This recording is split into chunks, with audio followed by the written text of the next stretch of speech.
Hello, everyone, and welcome back to our English Conversation podcast. I'm Anna.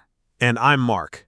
Today, we're going to talk about something many learners experience, shyness, especially during small talk in English. Yes, I know this feeling very well. When I first started speaking English, I felt so shy. My hands would shake, my voice was quiet, and I always worried, am I making a mistake? I had the same experience.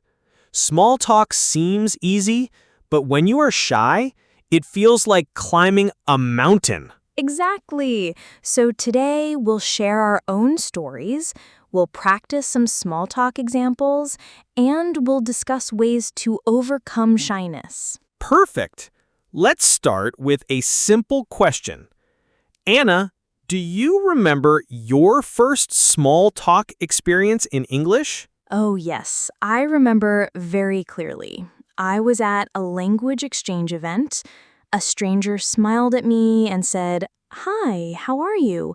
And I froze. My brain was empty. I could only say, "Fine," and then silence. That's so common. The classic, fine, and then nothing. Yes, and I felt embarrassed. But later, I realized that even short answers are okay. The important thing is to try. True. My first small talk experience was at a coffee shop. The cashier asked, "How's your day?" And I panicked. I said, "Yes!" Oh no! Yes! Yes is not the right answer. But I learned something. Small talk questions are often not very serious. People just want a friendly connection. That's right. It's not an exam. It's just a way to be polite and friendly. Okay, let's practice some small talk now, as if we're strangers meeting for the first time. Sure. My name's Mark. Nice to meet you. Hi, Mark. I'm Anna. Nice to meet you too. So, do you live around here? Yes, I live nearby. How about you? Same. I usually come to this cafe after work. Do you come here often? Not very often, but I like the atmosphere. The coffee smells amazing. Yeah, I agree. So, what do you do for work? I'm an English teacher. And you? I work in IT. It's a lot of computer work, but I enjoy it. That sounds interesting. See? That's small talk. Simple, short, and friendly. Yes. And notice we asked easy questions. Do you live here? What do you do? Do you come often? Exactly. These are safe topics for small talk. But Mark, even if the topics are simple, many learners still feel shy. Why do you think that happens? Good question. I think shyness comes from fear. Fear of mistakes, fear of silence, fear of being judged. Yes, that's true. I remember one time I was at a party with international people.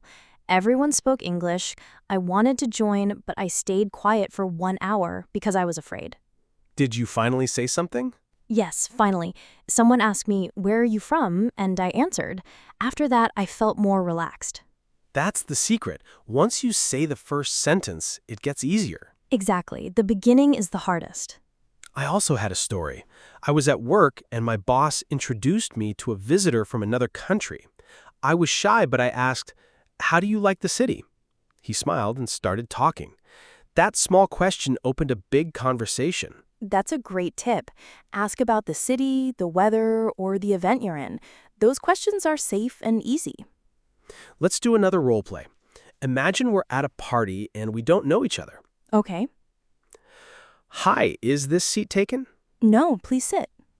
Thanks. So, do you know many people here? Not really, just a couple of friends.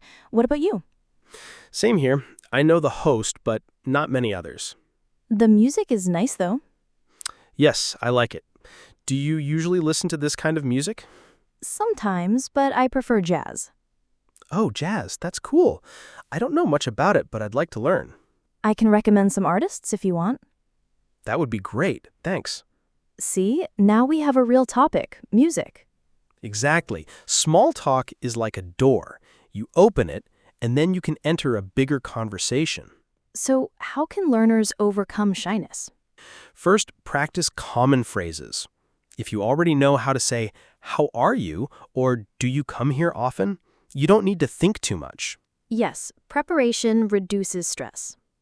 Second, remember that mistakes are normal. Native speakers also make mistakes sometimes. True. I once said, I am boring, instead of I am bored. People laughed, but they were kind, and I learned.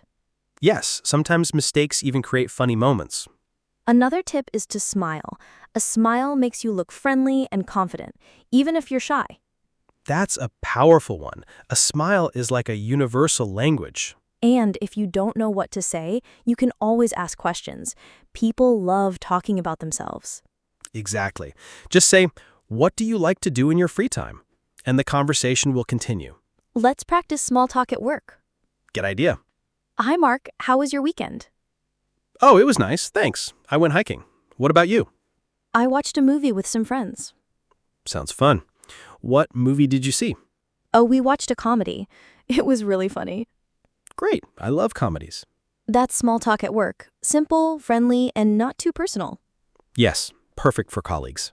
Mark, what do you think is the biggest lesson about small talk? For me, the lesson is don't aim for perfect English. Aim for connection. Yes, people don't remember your grammar. They remember your smile and your effort. Exactly. And the more you practice, the less shy you feel. I agree. I used to be very shy, but now I enjoy small talk. Same here. It just takes practice and courage. So, dear listeners, if you feel shy in English, remember, you are not alone. Everyone feels shy sometimes. Start small. One word, one sentence, one smile. Step by step, you will grow. And use small talk as a chance to practice. Don't be afraid of silence. Just ask another question. Exactly. Small talk is not small. It's the first step to big conversations. Thank you for joining us today. Keep practicing, keep smiling, and keep overcoming shyness. Until next time, Goodbye. goodbye.